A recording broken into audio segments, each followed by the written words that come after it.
الحمدللہ رب العالمین والصلاة والسلام علی سید المرسلین وعلی آلہ واصحابہ اجمعین۔ آج سورۃ البقرہ کا رکوع نمبر 13 ہے اور اس رکوع کے میرے پاس 10 سوالات ہیں، اور 10 سوالات میں سے جو پہلا سوال ہے وہ اس رکوع کی پہلی آیت سے متعلق ہے، اور وہ آیت یہ ہے جس میں اللہ سبحانہ وتعالیٰ نے ایمان والوں سے یہ کہا ہے کہ آپ لوگ راعنا کا لفظ استعمال نہ کریں، یعنی اللہ نے منع فرما دیا کہ راعنا کا لفظ نہیں کہنا، بلکہ کہنا ہے انظرنا، اور پھر اس کے بعد کہا واسمعوا، اور سنو۔ یہ اللہ تعالیٰ نے یہاں پہ فرمایا۔ اب سوال یہ ہے کہ رکوع نمبر 13 کی پہلی آیت میں راعنا سے کیا مراد ہے؟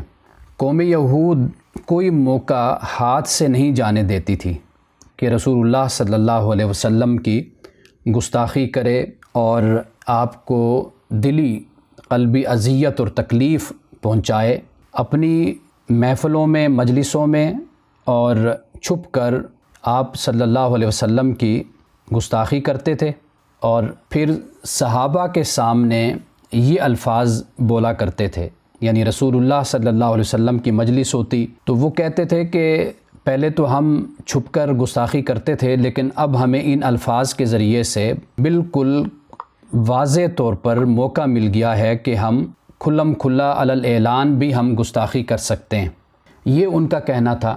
تو اللہ سبحانہ وتعالیٰ نے ایسے الفاظ کے استعمال سے ہی منع کر دیا کہ جن الفاظ کے 2 مطلب نکلا کرتے تھے، یعنی ایک تو مطلب راعنا کا مطلب ہے کہ ہماری رعایت کیجئے اور یعنی نظر کیجئے، ایک تو یہ مطلب ہوتا ہے۔ دوسرا لفظ رعن سے بھی ہے، رعن یعنی جس کا مطلب ہوتا ہے رعونت، جہالت یا حماقت ہم کہتے ہیں۔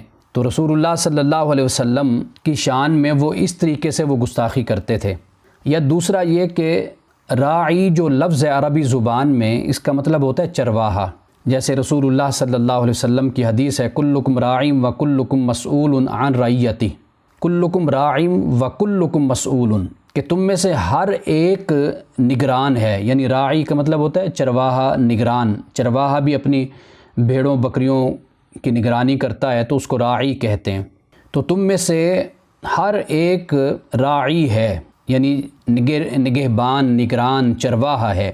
وَكُلُّكُمْ مَسْئُولٌ عَنْ رَعِيَّتِهِ، اور تم میں سے ہر ایک سے اس کی رعیت کے بارے میں سوال کیا جائے گا، یعنی رعیت سے مراد رعایا، کہ جن کی ذمہ داری اللہ تعالیٰ نے ہمارے سپرد کی، جیسے حکمران ہیں تو ان کے سپرد اللہ نے رعایا کو، عوام کو کیا۔ اگر شوہر ہے تو اس کے ذمے بیوی ہیں، بچے ہیں، وہ ان کا نگران اور نگہبان ہے، اور اسی طرح بیوی ہے، ماں ہے تو اس کے ماتحت پھر بچے ہیں تو وہ ان کی نگران اور نگہبان ہے۔ تو اس طرح رسول اللہ صلی اللہ علیہ وسلم نے فرمایا کہ ہر شخص تم میں سے راعی ہے، نگران ہے۔ تو یہاں پر راعی کا لفظ استعمال ہوا۔ تو رسول اللہ صلی اللہ علیہ وسلم کو یعنی جب کوئی بات کہنی ہوتی تو وہ کہتے راعینا، یعنی ایک مطلب اس کا نکلتا ہے ہمارے چرواہا، اور دوسرا اس کا مطلب وہ راعینا بول کر مراد لیتے، یعنی رعونت، جہالت اور حماقت مراد لیتے۔ تو رسول اللہ صلی اللہ علیہ وسلم پہ یہ وحی ہوئی، اللہ پاک نے فرمایا کہ اے ایمان والو، تم راعینا نہ کہو بلکہ تم کہو انظرنا، ہم پہ نظر کیجئے، ہم پہ توجہ کیجئے۔ اور پھر ساتھ یہ بھی فرما دیا کہ واسمعوا، غور سے توجہ سے سنو، یعنی ایک بار جب تم گزارش کر دو، عرض کر دو، درخواست کر دو رسول اللہ صلی اللہ علیہ وسلم کی بارگاہ میں، تو پھر جو آپ فرمائیں اس کو توجہ سے سنا کرو۔ یعنی یہ رویہ نہیں ہونا چاہیے کہ ادھر سے آپ کہیں کہ جی آپ رعایت کیجئے، آپ دوبارہ اپنی بات کو بیان کیجئے، یا آپ نظر کیجئے، اور پھر اس کے بعد پھر توجہ سے بات کو نہ سننا۔ تو اللہ نے کہا کہ نہیں، جب تم انظرنا کہتے ہو، رسول اللہ صلی اللہ علیہ وسلم تم سے کوئی بات کہتے ہیں، تو پھر اس کے بعد واسمعوا، توجہ سے پھر بات کو سنا بھی کرو۔ اب یہ اللہ سبحانہ وتعالیٰ نے ہم سب کو تعلیم دی ہے، ہدایت دی ہے کہ رسول اللہ صلی اللہ علیہ وسلم کی بارگاہ کا ادب اور احترام کیسے کیا جانا چاہیے۔ اس کے بارے میں سورۃ الحجرات کو جب ہم دیکھتے ہیں تو وہاں پہ اللہ نے مسلمانوں کو اس بات کی تلقین کی۔ صحابہ کرام رضوان اللہ تعالیٰ علیہم اجمعین، واضح بات ہے کہ رسول اللہ ان میں موجود تھے، ان کو تعلیم تھی، اور اسی واسطے سے اور اسی ذریعے سے ہمیں بھی اس بات کی تعلیم دی جاتی ہے۔ وہ کیا ہے؟ اللہ سبحانہ و تعالیٰ نے سورۃ الحجرات کی آیت نمبر 2 اور 3 ہے، اس میں فرمایا کہ اے ایمان والو لا ترفعوا اصواتکم فوق صوت النبی، کہ اپنی آوازوں کو نبی صلی اللہ علیہ وسلم کی آواز سے اوپر نہ کیا کرو۔ ولا تجہروا لہ بالقول کجہر بعضکم لبعض، اور اونچی آواز سے جس طرح تم بات کرتے ہو ایک دوسرے کے ساتھ اس طریقے سے بات نہ کیا کرو، یعنی نبی اکرم صلی اللہ علیہ وسلم سے۔ کیوں؟ ان تحبط اعمالکم، کہ کہیں ایسا نہ ہو کہ تمہارے اعمال اکارت ہو جائیں، ضائع ہو جائیں، وانتم لا تشعرون، اور تمہیں پتہ ہی نہ چلے۔ اس سے آگے فرمایا آیت نمبر 3 میں ان الذین یغضون اصواتهم عند رسول اللہ، کہ بے شک رسول اللہ صلی اللہ علیہ وسلم کی بارگاہ میں اپنی آوازوں کو جو لوگ نیچا رکھتے ہیں، پست رکھتے ہیں اپنی آوازوں کو، تو اولئک الذین امتحن اللہ قلوبہم للتقوی، یہ وہ لوگ ہیں کہ جن کے دلوں کو اللہ نے تقوی کے لیے چن لیا ہے۔ لہم مغفرۃ و اجر عظیم، ان کے لیے مغفرت اور اجر عظیم ہے۔ اور جو اعرابی اور بدو لوگ تھے وہ رسول اللہ صلی اللہ علیہ وسلم کو آپ کے حجرے سے باہر کھڑے ہو کر آوازیں دیا کرتے تھے، اور وہ وقت آپ کے آرام کا ہوتا تھا، تو اللہ تعالیٰ نے یہاں تک کہ آپ کے آرام کا خیال رکھا، اور اللہ نے فرمایا کہ بے شک وہ لوگ کہ جو آپ کو حجروں کے پیچھے سے آواز دیتے ہیں، ان میں سے اکثر لوگ بے وقوف ہیں، بے عقل ہیں، عقل ہی نہیں رکھتے۔ وَلَوْ أَنَّهُمْ صَبَرُوا، اور اگر یہ لوگ صبر کر لیتے نا، انتظار کر لیتے، حَتَّى تَخْرُجَ إِلَيْهِمْ، یہاں تک کہ آپ ان کے پاس باہر آ جاتے، لَكَانَ خَيْرًا لَهُمْ، تو یہ ان کے لیے بہتر ہوتا۔ وَاللَّهُ غَفُورٌ الرحیم، اور اللہ تعالیٰ غفور الرحیم ہے۔ یعنی رسول اللہ صلی اللہ علیہ وسلم کی بارگاہ کا ادب اور احترام یہ اللہ تعالیٰ نے قرآن مجید میں بیان کیا، اور ہمیں اس بات کی تعلیم دی ہے۔ یعنی آج اگر کوئی بارگاہ رسالت میں حاضری دیتا ہے اور مدینہ جاتا ہے تو وہ انہی آیات کی پیروی کرے گا، اور آپ کی بارگاہ میں اسی طرح اپنی آواز کو پست رکھے گا، اور آپ کے مزار پہ آج بھی یہ آیت کریمہ لکھی ہوئی ہے، ان الذین یغضون اصواتهم عند رسول اللہ۔ یہ جو آیات میں نے ابھی پڑھی ہیں سورۃ الحجرات کی، یہ دو آیتیں وہاں پر لکھی ہوئی ہیں۔ تو آج قیامت تک ہر مسلمان اور مومن کو اس بات کی تعلیم ہے کہ جب بھی وہ بارگاہ رسالت میں حاضری دے تو وہ اس پروٹوکول کا خیال رکھے۔ اللہ نے کیا فرمایا؟ ان تحبط اعمالکم، کہ کہیں ایسا نہ ہو تمہارے اعمال اکارت ہو جائیں، ضائع ہو جائیں۔ تو یہ بنیادی تعلیم ہے، یہ ہمیں ضرور یاد رکھنی چاہیے، اس لیے کہ بدقسمتی یہ ہے کہ محبت رسول صلی اللہ علیہ وسلم اور ادب رسول، ہم نے ان چیزوں کو بھی فرقوں میں تقسیم کر کے رکھ دیا ہے، اور بدقسمتی یہ ہے ہماری کہ جیسے اللہ کی توحید ہے، اب توحید ایک مسلک اس کا علمبردار ہے، ایک مسلک محبت رسول کی بات کرے گا، ایک مسلک فرقہ وہ صحابہ کی بات کرے گا، ایک فرقہ وہ اہل بیت کی بات کرے گا۔ حالانکہ یہ کوئی تقسیم نہیں ہے یہاں پر، یہ سب یعنی صحابہ ہوں، اہل بیت ہوں، اللہ کے نیک بندے تھے، اسلام کے لیے انہوں نے بڑی قربانیاں دیں، زاہد عابد لوگ تھے، متقی لوگ تھے۔ یہ ہمارے لیے ایک نشان ہیں، ایک راہبری کا ذریعہ ہیں۔ ہم ان کے کردار، اخلاق، ان کی خدمات کو، ان کے علم کو دیکھتے ہیں تو اسی سے ہمیں روشنی ملتی ہے۔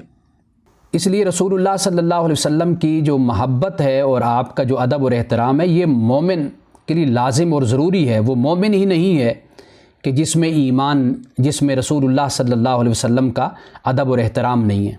اقبال کا بڑا خوبصورت شعر ہے کہ در دل مسلم مقام مصطفیٰ است، آبروئے مازنا میں مصطفیٰ است، کہ مسلمان کے دل میں مصطفیٰ کا مقام ہے اور ہماری آبرو مصطفیٰ کے نام سے وابستہ ہے۔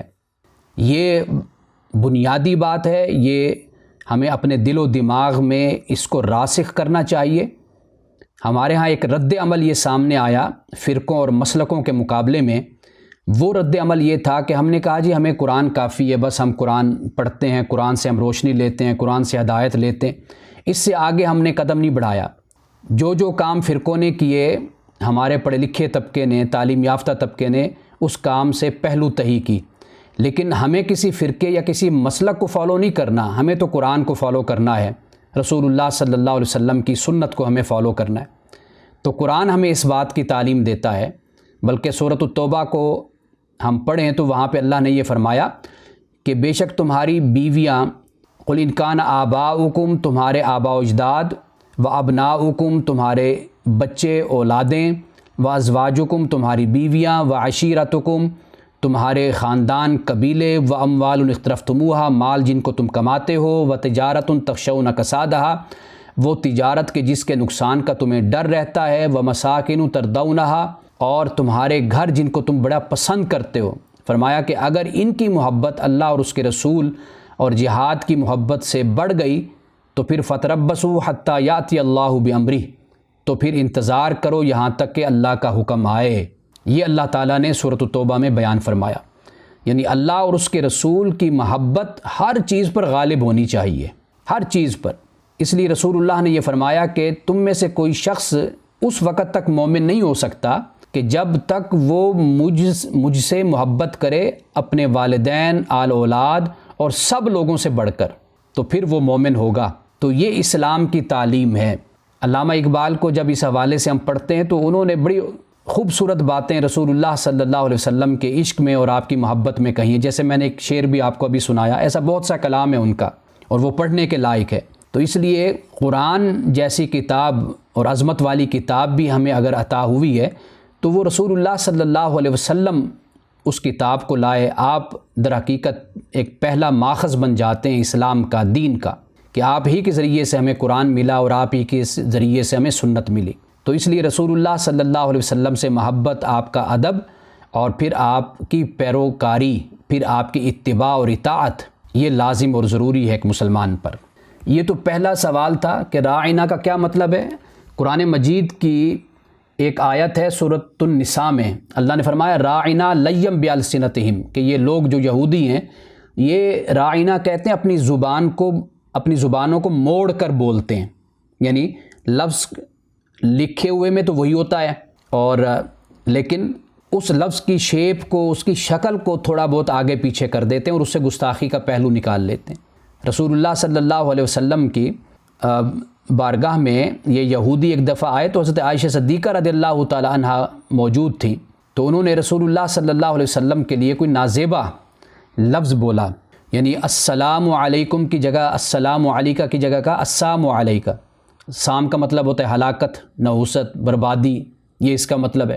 تو سیدہ عائشہ صدیقہ رضی اللہ تعالی عنہا نے فوراً جواب دیا کہ بھئی جو تم کہہ رہے ہو یہ تم پر یہ نحوست ہو، ہلاکت ہو، بربادی ہو۔ تو رسول اللہ صلی اللہ علیہ وسلم نے سیدہ عائشہ صدیقہ کو روکا، منع کیا۔ آپ نے فرمایا کہ نہیں، تم ایسا نہ بولو۔ یعنی ہمیں اس بات کی تعلیم ہے کہ ہم اس موقع پر وہ جو دعوت کا پہلو ہے اس کو ہمیشہ اپنے مد نظر رکھیں اور حکمت کے ساتھ دوسرے کو بات سمجھائیں۔ رسول اللہ صلی اللہ علیہ وسلم کی زندگی میں مکہ میں، مدینہ میں کتنے لوگ تھے کہ جو نعوذ باللہ آپ صلی اللہ علیہ وسلم کی گستاخی کرتے تھے۔ اگر مسلمان صحابہ انہی کا جواب دیتے رہتے تو یہ جنگیں کبھی نہ جیتی جاتی اور اسلام اتنا دنیا میں نہ پھیلتا۔ یہ رسول اللہ نے ان کو بڑی حکمت سے بات سمجھائی۔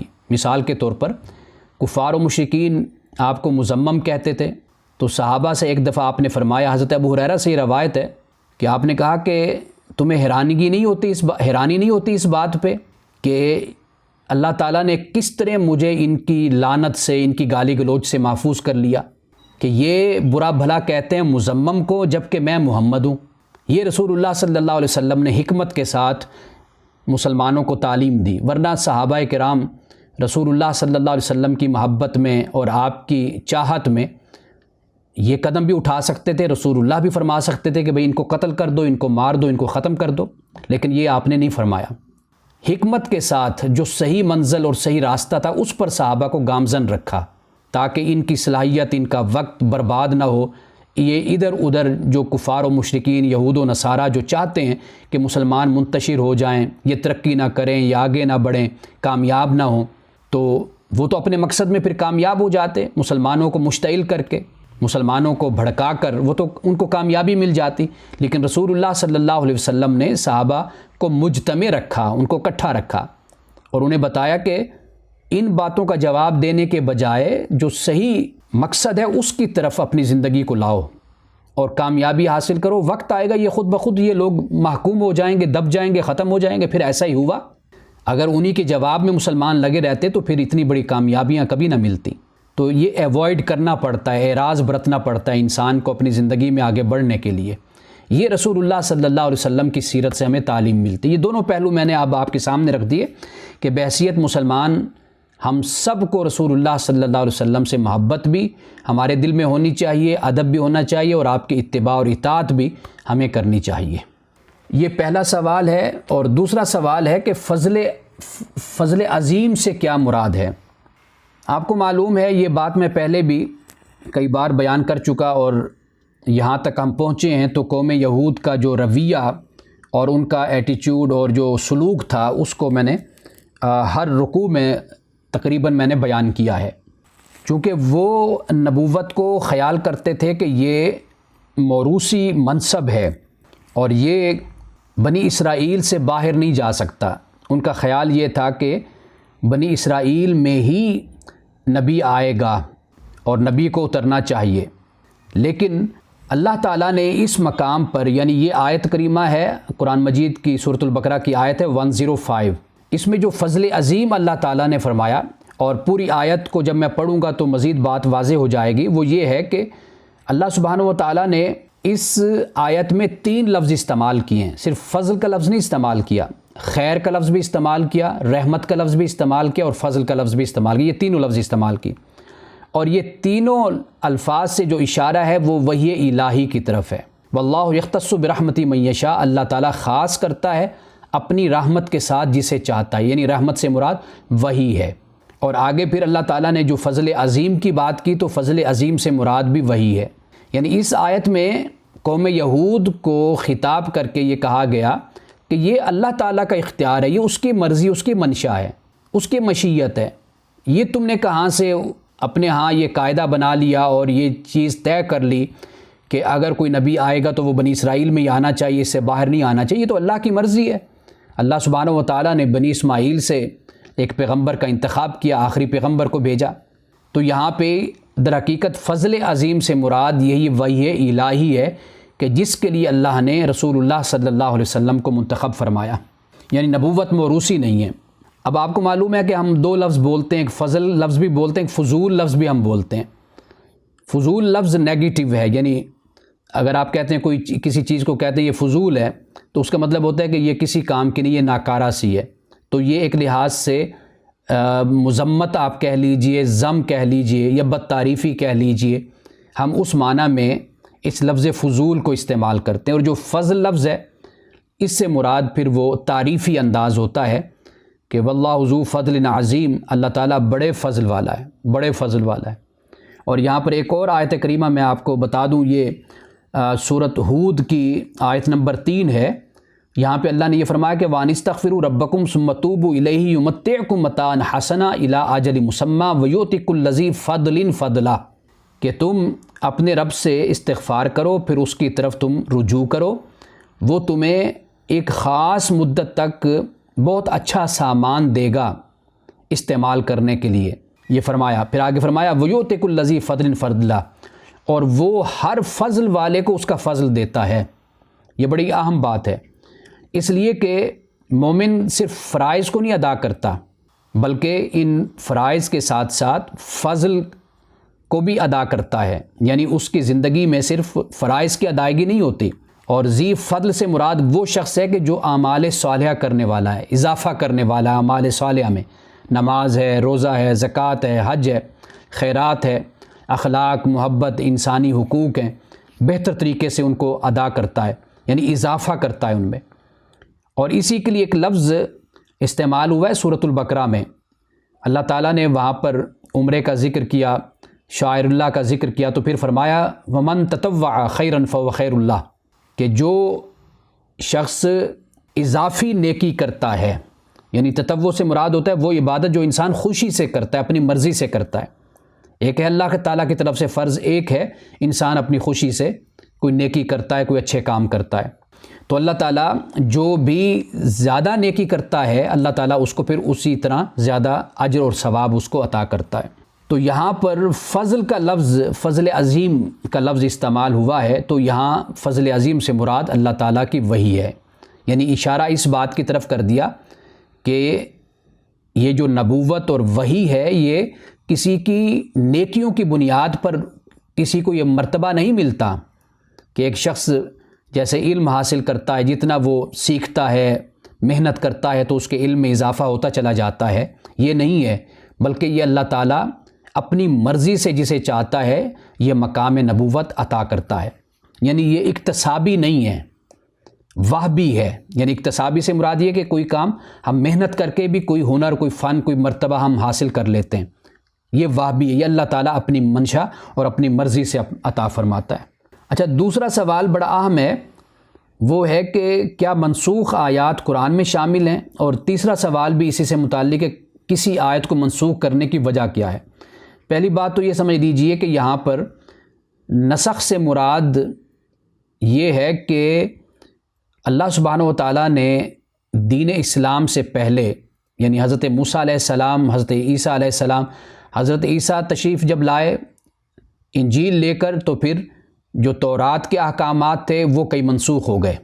اور اب جب قرآن مجید آیا تو قرآن مجید نے تورات اور انجیل ان دونوں کے بہت سے احکامات کو منسوخ کر دیا. اللہ تعالیٰ نے یہاں پر اس بات کو بیان کیا کہ آیت اللہ تعالیٰ منسوخ کر دیتا ہے. یعنی نسخ سے مراد یہ ہے کہ ایک تو یعنی ازالہ کر دینا، باطل کر دینا اس کا مطلب کیا جاتا ہے، زائل کر دینا. ایک مطلب اس کا نقل کرنا، لکھنا بھی ہوتا ہے. نقل کرنا، لکھنا، جیسے قرآن منسوخ ہے، منسوخ سے مراد یہ کہ قرآن مجید لکھا ہوا ہے لوح محفوظ میں، محفوظ پھر اللہ تعالیٰ نے اس کو زمین پر اتارا، تو یہ نسخ ہے، لکھنا، نقل کرنا. ایک مطلب ازالہ یا باطل کر دینا. اب اللہ تعالیٰ نے جو پہلی شریعتیں تھیں ان کو باطل کیا، ان کی جگہ جو احکامات وہاں پر موجود تھے، کئی احکامات تو ایز اٹ از لے لیے گئے، کئی احکامات میں تبدیلی کر دی گئی اور اس سے بہتر حکم عطا کر دیا گیا. اب یہ ایک معمول کی بات ہے اور یہ سمجھ آتی ہے، اس لیے کہ جو آنے والا پیغمبر ہے وہ جو کتاب لاتا ہے وہ پہلی شریعت کے بہت سے احکامات کو منسوخ بھی کر دیتا ہے، بہت سے احکامات کو ایز اٹ از لے بھی لیتا ہے. اللہ تعالیٰ کتاب میں بیان کر دیتا ہے. قرآن مجید کو اس لیے مہیمن کہا گیا. مہیمن کا مطلب ہوتا ہے نگران، نگہبان. یہ کتاب نگہبان ہے. پہلی کتابیں ان میں کوئی ملاوٹ کر دی گئی تو قرآن نے بتایا کہ اصل بات یہ ہے. اور میں بہت سے حوالے اپنے دروس میں دیتا رہتا ہوں کہ بائبل میں کہاں پہ کیا تحریف ہوئی اور قرآن مجید نے پھر اس کو کس طرح بیان کیا. جیسے مثال کے طور پر حضرت ہارون علیہ السلام کے بارے میں کہ بھئی وہ بھی جادو میں شریک ہو گئے، یا یہ حضرت موسیٰ علیہ السلام کے بارے میں کہ نبوت کے لیے وہ اللہ تعالیٰ نے ان کو زبردستی نبوت دی، وہ لینا نہیں چاہتے تھے. تو قرآن مجید نے ان تمام عقائد کو اور ان تمام تصورات کو واضح کر دیا کہ یہ بائبل میں تحریف ہوئی ہے، یہ نبی کی شان، یہ مرتبہ نہیں ہے. تو یہ منسوخ اس طرح ہے. مثال کے طور پر اب آپ دیکھیے وہ آیت کریمہ، تو جب میں پڑھوں گا تو ترجمہ ساتھ ہو جائے گا. اب سورۃ النحل میں ہے، آیت نمبر ہے 101. وہاں پہ اللہ نے فرمایا وَإِذَا بَدَّلْنَا آیَةً مَّكَانَ آیَةٍ، کہ اللہ تعالیٰ نے، اللہ کہتا ہے کہ ہم بدلتے ہیں آیت کی جگہ دوسری آیت. واللہ اعلم بما ينزل، اللہ جانتا ہے جو وہ نازل کرتا ہے. قالوا، اب یہ کافر لوگ کیا کہتے ہیں، انما انت مفتر. رسول اللہ صلی اللہ علیہ وسلم سے کہتے ہیں کہ آپ تو مفتر ہیں. مفتر سے مراد یہ نعوذ باللہ آپ جھوٹ بات لگانے والے ہیں، بہتان لگانے والے ہیں. بل اکثرهم لا يعلمون، بلکہ اکثر لوگ ان میں سے نہیں جانتے. یعنی یہود و نصارہ کیا کہتے تھے کہ بھئی کہ آپ تو مفتر ہیں. یہ جو آپ کہتے ہیں کہ جی نہیں اللہ نے اب یہ حکم نازل کیا ہے اور پہلا حکم منسوخ ہو گیا، تبدیل ہو گیا، تو یہ آپ جو بات کہہ رہے ہیں آپ غلط، جھوٹ کہہ رہے ہیں. اللہ تعالیٰ نے فرمایا کہ نہیں، ہم تو ایک آیت کی جگہ دوسری آیت لاتے ہیں، ایک نشان کی جگہ دوسرا نشان لاتے ہیں، ایک حکم کی جگہ دوسرا حکم لاتے ہیں. اور یہ بھی فرما دے کہ اللہ زیادہ جانتا ہے جو وہ نازل کرتا ہے. تو یہ سورۃ النحل کی آیت کریمہ بھی ہمیں یہ بتاتی ہے کہ منسوخ نسخ کا وہ مطلب نہیں ہے جو اب ہمارے ہاں لیا جاتا ہے. جمعرات کو 3 بجے جو ہماری کلاس ہوگی اس میں اتفاق سے اس جمعرات کو اسی موضوع پر ہی بات ہے کہ علماء کرام متقدمین اور متاخرین نے اس نسخ سے کیا معنی مراد لیا. پھر حضرت شاہ ولی اللہ نے کہا کہ جلال الدین سیوطی اور شیخ ابن العربی جو علامہ ابن العربی ہیں، انہوں نے کوئی 20-21 آیتیں کہیں منسوخ ہوئیں. حضرت شاہ ولی اللہ کہتے ہیں کہ وہ 5 آیتیں بنتی ہیں اور 5 آیتوں میں سے بھی اگر تعویل کی جاتی ہے تو ایک آدھی آیت بچتی ہے. لیکن اس ایک آدھی آیت پر بھی اگر غور و خوض اور توجہ کی جائے تو قرآن مجید میں کوئی بھی ایسی آیت نہیں جو منسوخ خیال کی جائے۔ تو یہ تو خیر ہم جمعرات کو پڑھیں گے، کیونکہ یہ ذرا ایک خشک قسم کی بحث ہے، تو اس کے لیے ہم نے جمعرات کا دن رکھا ہوا ہے 3 بجے کا۔ تو ایسی جتنی ابحاث ہوتی ہیں علمی اور تفسیری، یہ ہم اس دن بات کرتے ہیں۔ تو اس لیے صرف آپ یہاں پہ اتنی بات سمجھ لیجئے کہ یہاں سے مراد جو اللہ نے کہا کہ ہم منسوخ کرتے ہیں یا تبدیل کرتے ہیں، تو اس سے مراد یہ ہے کہ پہلی جو شریعت احکام موجود تھے شریعت میں، جب دوسری شریعت آئی تو ان احکامات میں تبدیلی کر دی گئی، ان کو منسوخ کر دیا گیا، ان کو باطل کر دیا گیا۔ اس جیسا حکم اللہ تعالیٰ نے پھر نازل کیا یا پھر اس سے بہتر حکم اللہ نے نازل کر دیا۔ یہ اصل ناسخ و منسوخ ہے۔ اب جو چوتھا سوال ہے وہ یہ ہے کہ آیت نمبر 107 کا مصداق کون ہے؟ وہاں پر اللہ تعالیٰ نے فرمایا الم تعلم، گفتگو کا سلسلہ وہی ہے، سلسلہ کلام وہی ہے کہ اللہ تعالیٰ نے وحی کے لیے منتخب کیا رسول اللہ صلی اللہ علیہ وسلم کو، اور اللہ جسے چاہتا ہے منتخب کرتا ہے، اور اللہ کی ذات وہ ہے کہ جو آسمان اور زمین کا بادشاہ ہے وہ اللہ، اس لیے اس کی مرضی ہے، اس کی منشا ہے کہ اس نے محمد صلی اللہ علیہ وسلم کو منتخب کیا۔ تو یہاں پر الم تعلم جو فرمایا کیا نہیں تو جانتا، تو اس سے مراد یہ خطاب عام ہے، یعنی سب سے ہے، اس وقت کے مسلمانوں سے، اس وقت کے انسانوں سے ہے، آج کے انسانوں سے، اور قیامت تک جتنے انسان ہیں سب سے خطاب ہے، یعنی یہ خطاب عام ہے۔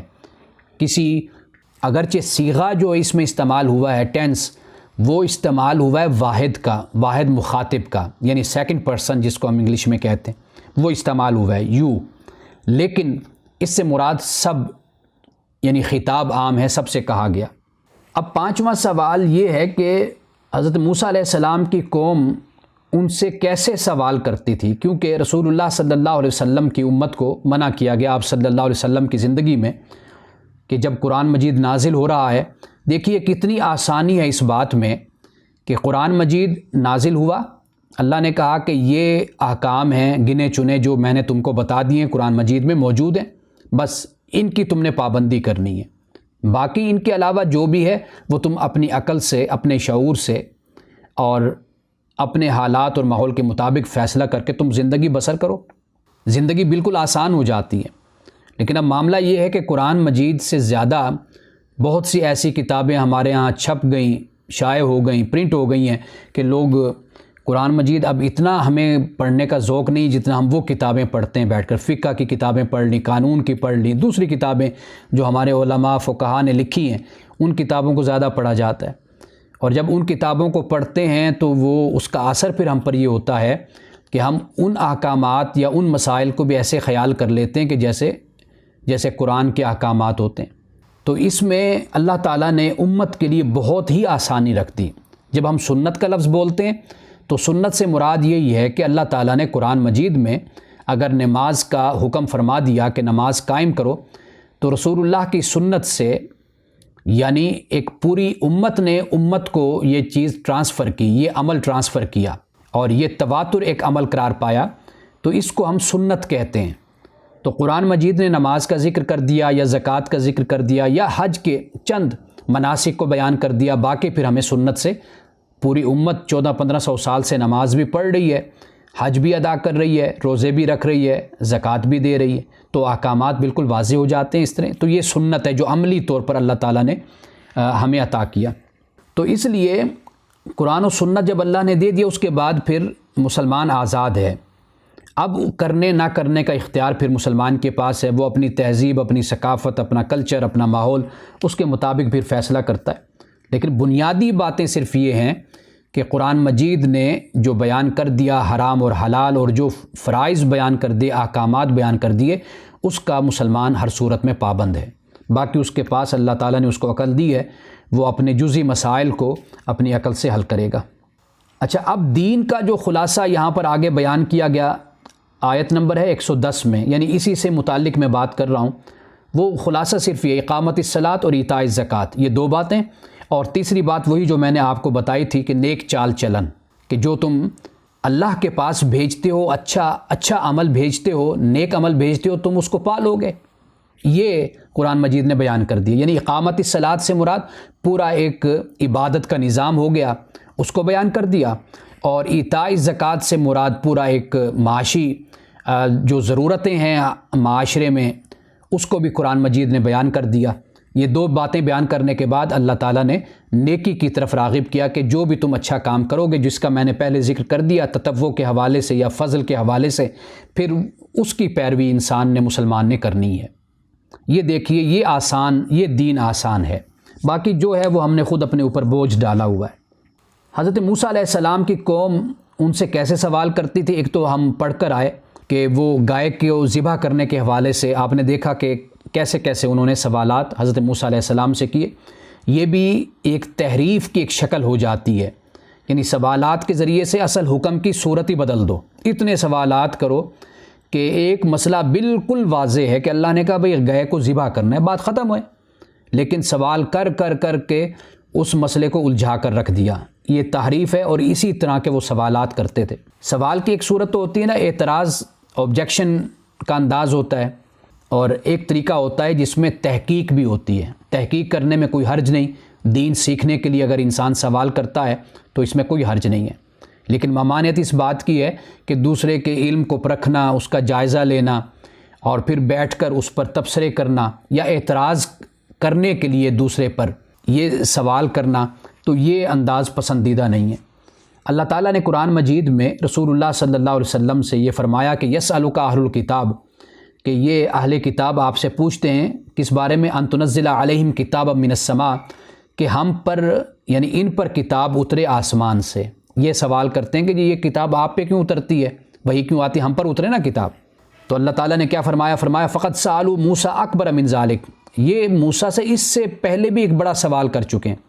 وہ سوال کیا تھا، ارنا اللہ جہرتن، کہ ہم اللہ تعالیٰ کو کھلم کھلا دیکھنا چاہتے ہیں، کیا تم ہمیں دکھا سکتے ہو؟ یہ سوال حضرت موسیٰ علیہ السلام سے انہوں نے کیا تھا۔ یہ سورۃ النساء کی آیت نمبر ہے 153، اس میں اسے بیان کیا گیا۔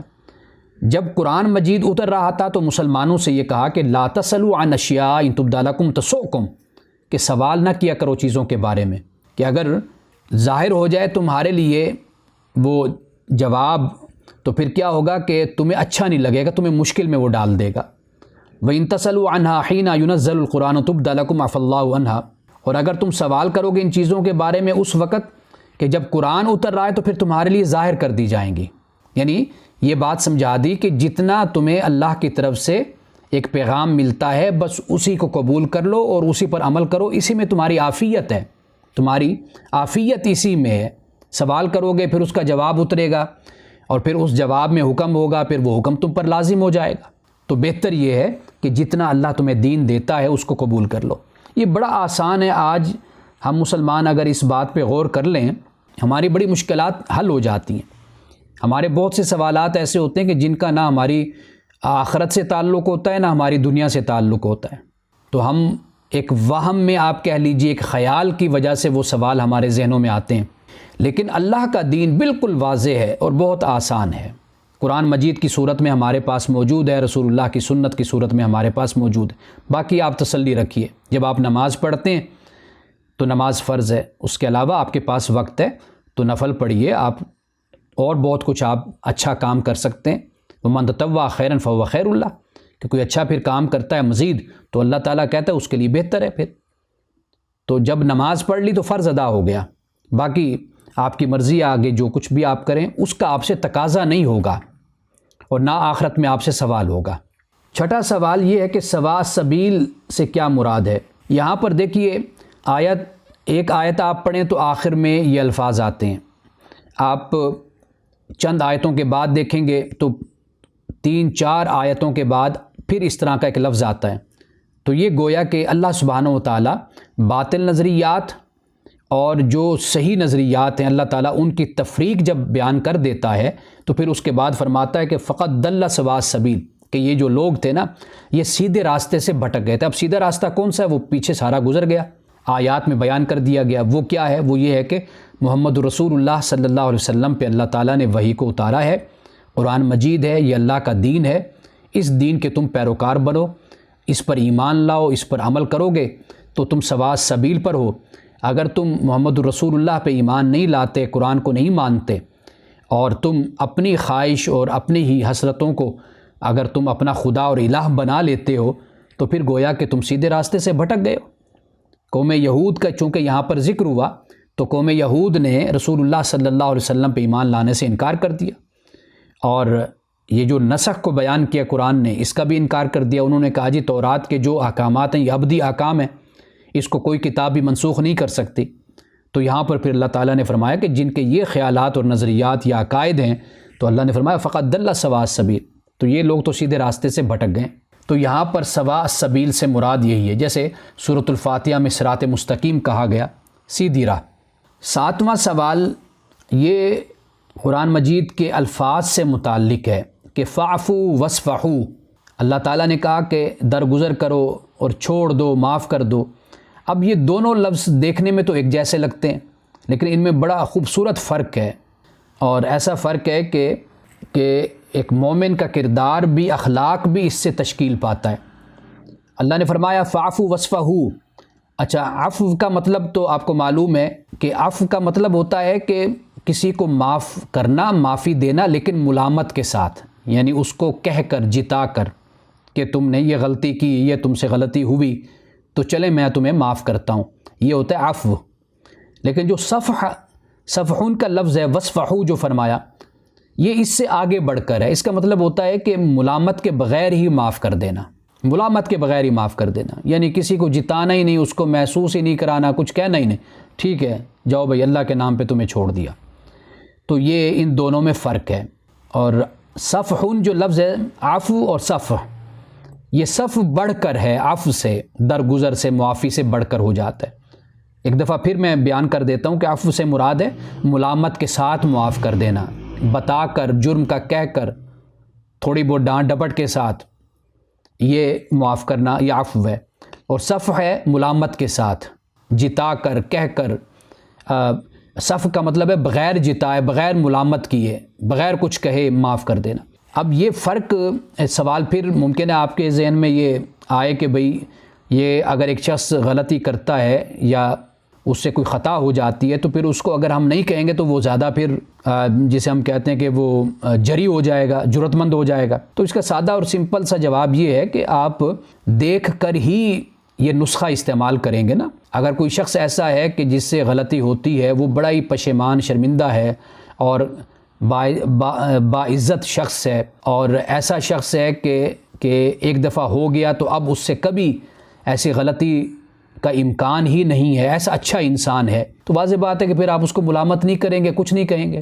اگر ایک شخص ایسا ہے کہ آپ یہ سمجھتے ہیں کہ اس کو ڈانٹنا یا اس کو سمجھانا یا اس کو ملامت کرنا یا کہنا یہ اس کے لیے بہتر ہوگا، تو آپ اس کو ملامت کر کے پھر آپ اس کو درگزر سے کام لے لیں گے، اس کو معاف کر دیں گے۔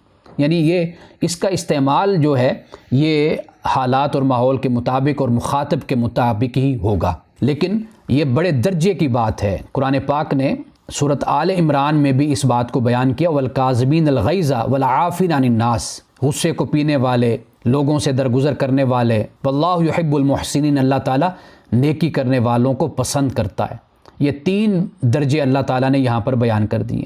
غصے کو کچھ لوگ پیتے ہیں، کچھ لوگ ہوتے ہیں غصہ بھی پی جاتے ہیں، معاف بھی کر دیتے ہیں۔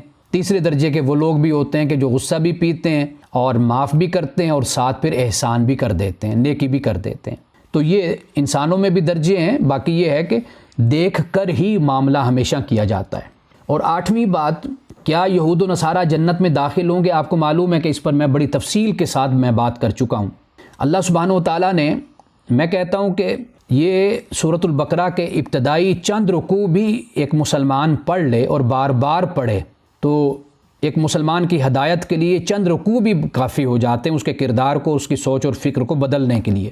یہود و نصارہ کی وہی سوچ تھی کہ نبوت ہو یا اس کے علاوہ جنت، یہ دونوں موروثی ہیں۔ وہ وراثت خیال کرتے تھے کہ نبوت بھی موروثی ہے، ہماری وراثت ہے، اور جنت بھی ہماری وراثت ہے۔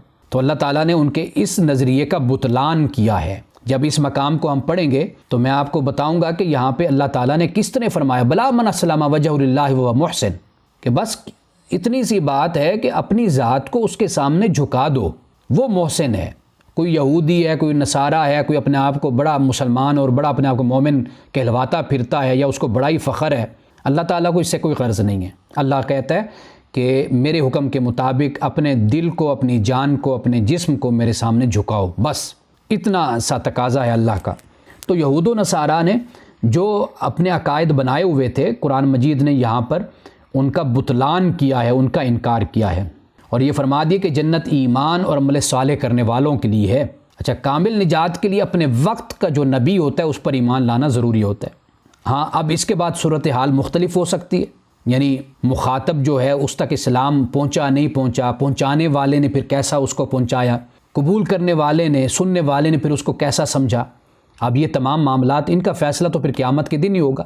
لیکن اگر کیٹاگوریکلی ہم بات کریں تو ہم یہ کہیں گے کہ اپنے وقت کے نبی پر ایمان لانا نجات کے لیے ضروری ہے۔ جس تک اللہ کا دین بالکل اس طرح پہنچا جس طرح سورج روشن ہوتا ہے، تو یہاں پر جب اس طرح دین اور اس طرح پیغام اور وہی روشن ہو تو پھر اس شخص پر یہ لازم ہے کہ وہ ایمان لائے، نہیں لاتا تو وہ پھر جہنم کا ایندھن بنے گا۔ باقی اس کے بعد کے جو معاملات ہیں لوگوں کے لیے وہ مختلف ہو سکتے ہیں، وہ اللہ سبحانہ و تعالیٰ بہتر جانتا ہے۔ اور اللہ سبحانہ و تعالیٰ نے یہ قرآن مجید میں ایک مقام پر اس بات کو، میں نے وہاں پر جب اس پہ گفتگو کی تھی تفصیل سے، میں نے اس آیت کا حوالہ دیا تھا کہ اسلوب یہ بتاتا ہے کہ اللہ سبحانہ و تعالیٰ نے جنت کا جو وعدہ کیا وہ فرمایا کہ وہ ہر صورت میں پورا ہوگا، عطاء غیر مجزوز کی بات کی ہے، لامحدود عطا ہوگی، اجر ملے گا۔ لیکن جب جہنم کی بات کی ہے، نافرمانوں کی بات کی ہے، تو وہاں پر اللہ سبحانہ و تعالیٰ نے فرمایا وہ میری مرضی ہے، میں چاہوں تو میں معاف کر دوں ان کو، تو وہ اللہ کا ارادہ ہے، اللہ کی منشا اور مشیت ہے۔ تو اس لیے ان معاملات میں بزرگوں نے بھی ہمیشہ سکوت اختیار کیا، خاموشی اختیار کی ہے، اور زیادہ رجحان بزرگوں کا، علماء کا، اسلاف صالحین کا، صحابہ کا اسی طرف رجحان زیادہ تھا کہ اللہ سبحانہ و تعالیٰ اپنی رحمت سے، اپنے فضل سے اپنی مخلوق کو معاف کرے گا، بخشے گا۔ اور 9واں جو سوال ہے وہ محسن کے حوالے سے ہے۔ 112 آیت نمبر ہے جس میں محسن کا لفظ استعمال ہوا ہے۔ محسن آسانی کے ساتھ ہم سمجھ سکتے ہیں، حسنہ نیکی کو کہتے ہیں، اور حسن خوبصورتی، یعنی عقل، شریعت، فطرت انسان کی جس چیز کو، جس کام کو قبول کرتی ہے اس کو حسنہ کہتے ہیں۔ اللہ کا دین جسے پسند کرتا ہے، جسے ایک انسان اپنی عقل اور فطرت کے مطابق پسند کرتا ہے، اس کو حسنہ کہتے ہیں۔ تو محسن وہی ہوتا ہے جو نیکی کرنے والا ہوتا ہے، پسندیدہ کام کرنے والا۔ اللہ تعالیٰ نے سورۃ البقرہ میں یہ فرمایا وَأَحْسِنُوا إِنَّ اللَّهَ يُحِبُّ الْمُحْسِنِينَ، کہ احسان کرو، بے شک اللہ تعالیٰ احسان کرنے والوں کو پسند کرتا ہے، یا نیکی کرو، بے شک اللہ تعالیٰ نیکی کرنے والوں کو پسند کرتا ہے۔ اور یہ بھی فرمایا وَأَحْسِن كَمَا أَحْسَنَ اللَّهُ، کہ اے انسان احسان کر، نیکی کر جیسے اللہ نے تجھ پر احسان کیا، جیسے اللہ نے نیکی کی۔ تو اس بات کی ہمیں تعلیم ہے۔ محسن کے بارے میں میں نے کئی بار آپ کو یہ عرض کیا تھا کہ معاشرے صرف فرض پر نہیں ہوتے، معاشرے احسان پر چلا کرتے ہیں، عدل صرف کافی نہیں ہوتا۔ اس میں کوئی شک نہیں ہے کہ بڑی بات ہے کہ عدل جیسی قدر کسی معاشرے میں غالب ہو جائے اور لوگ عدل پر قائم ہو جائیں، لیکن اس سے اگلا قدم ہوتا ہے احسان کا۔ احسان در حقیقت معاشرے میں ایک چہل پہل کو برقرار رکھتا ہے اور پیدا کرتا ہے، کہ ایک ہے میری ذمہ داری بحیثیت بھائی کے، بڑے بھائی کے، بحیثیت شوہر کے، بحیثیت باپ کے، ایک ذمہ داری ہے۔ ایک چیز کیا ہے؟ ایک ہے احسان، یعنی اپنی ذمہ داری سے بڑھ کر آگے ڈیلیور کرنا، آگے دینا، عطا کرنا۔ یہ جو عمل ہوتا ہے یہ انسانوں کو ایک دوسرے کے قریب کرتا ہے، ایک دوسرے کے لیے محبت پیدا ہوتی ہے۔ تو یہاں پر اللہ سبحانہ و تعالیٰ نے قرآن مجید میں فرائض کا بھی ذکر کیا، عدل کا بھی ذکر کیا، اور اس کے ساتھ اللہ تعالیٰ نے احسان کی بھی ہمیں تعلیم دی ہے۔ اور یہ جو نیکی کا میں نے ابھی تصور بیان کیا کہ تطوع کا لفظ استعمال کیا یا فضل کا لفظ استعمال کیا، وہ اسی معنی میں استعمال ہوا ہے کہ فرض کی ادائیگی کے بعد بھی اگر ایک مسلمان آگے بڑھ کر مزید کچھ کام سر انجام دیتا ہے تو اس کا اجر اس کو ملتا ہے۔ یہ 10 سوالات تھے جس پہ آج ہم نے بات کی ہے، تو میں چاہتا ہوں کہ میں جلدی سے ترجمہ بھی آپ کے سامنے پیش کر دوں تاکہ بات مزید واضح ہو جائے گی۔ یا ایھا الذین آمنوا، اے ایمان والو، لا تقولوا، نہ کہو راعنا، راعنا نہ کہو، وقولوا انظرنا واسمعوا، اور کہو سنو، انظرنا کہو اور سنو، وللکافرین عذاب علیم، کافروں کے لیے دردناک عذاب ہے۔ ما یود الذین کفروا من اہل الکتاب، نہیں پسند کرتے وہ لوگ جنہوں نے کفر کیا اہل کتاب سے، وللمشرکین، اور مشرکین سے، ان ينزل علیکم من خیر من ربکم، کہ نازل کیا جائے تم پر خیر تمہارے رب کی طرف سے. واللہ یختص برحمتہ من یشاء، اللہ تعالیٰ اپنی رحمت کے ساتھ خاص کرتا ہے جسے چاہتا ہے. واللہ ذو الفضل العظیم، اور اللہ تعالیٰ بڑا فضل والا ہے. ما ننسخ من آیت او ننسیہا ناتی بخیر منہا او مثلہا، جو ہم منسوخ کرتے ہیں کوئی پیغام، کوئی آیت، یا ہم اسے فراموش کر دیتے ہیں، یا ہم اس کو فراموش کر دیتے ہیں تو ناتی بخیر منہا او مثلہا، تو اس سے بہتر یا پھر اس جیسا لے آتے ہیں. علم تعلم، کیا تو نہیں جانتا، ان اللہ علی کل شیء قدیر، بے شک اللہ ہر شے پر قادر ہے. علم تعلم ان اللہ لہ ملک السماوات والارض، کیا تو نہیں جانتا کہ بے شک اللہ تعالیٰ ہی کے لیے آسمانوں اور زمین کی بادشاہت ہے. وما لکم من دون اللہ من ولی ولا نصیر، اور نہیں تمہارا کوئی بھی دوست اور نہ مددگار سوائے اللہ کے. ام تریدون، بلکہ تم چاہتے ہو، ان تسألوا، کہ تم سوال کرو رسولکم، اپنے رسول سے، کما سئل موسیٰ من قبل، کہ جیسے موسیٰ سے پہلے سوال کیا گیا تھا.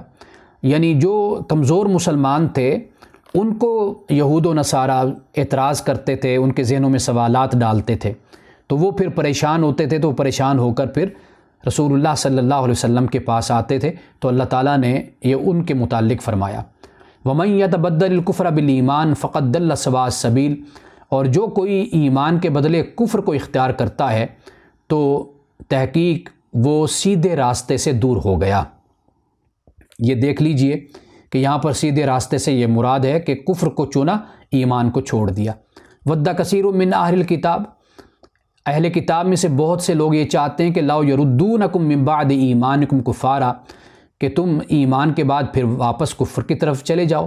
حسدا من عند انفسہم، حسد کی وجہ سے، یعنی جو ان میں حسد ہے اس کی وجہ سے وہ یہ چاہتے ہیں. من بعد ما تبین لهم الحق، بعد اس کے کہ جو ان کے لیے حق واضح ہوا. فاعفوا واصفحوا، اور معاف کرو اور بالکل وصفحوا، اور درگزر کر دو، چھوڑ دو. حتی یاتی اللہ بامری، یہاں تک کہ اللہ تعالیٰ اپنے حکم کو نازل کرے. ان اللہ علی کل شیء قدیر، بے شک اللہ تعالیٰ ہر شے پر قادر ہے. واقیموا الصلاۃ وآتوا الزکاۃ، نماز قائم کرو، زکوٰۃ ادا کرو.